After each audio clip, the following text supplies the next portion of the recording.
మంజుల ఇట్లేనా పని చేసేది? ఏం పని చేస్తున్నావు నువ్వు? ఏం చేస్తున్నావు అమ్మ నువ్వు? పని చేసిన పేరు మా తమ్మిది ఎట్లుంది, నీది ఎట్లుంది? ఇది గట్టి ఉంది చూడు,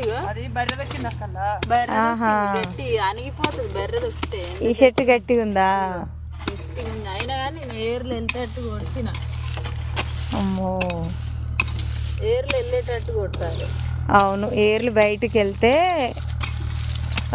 మందు బలం అంతా ఏర్లు పీల్చుకుంటాయి అన్నమాట. మంచిగా కాయ కాస్తుంది. ఇట్లా చెట్టు బండకి గట్టి ఉన్న చెట్టు నీళ్ళు కూడా పీల్చుకోదు. ఇట్లా కిందికి మీదకి వేయడం వల్ల నీళ్ళు మంచిగా పీల్చుకొని ఇంకా కాయ అనేది ఊరుతుంది అనమాట, లడ్డుగా అవుతుంది. అందుకే ఇట్లా కిందికి మీదకి వేస్తున్నారు మా తమ్ముడు. మా మంజులు అయితే, ఇంకా మా తమ్ముడు అయితే పెద్ద పారతోడి చేస్తున్నాడు.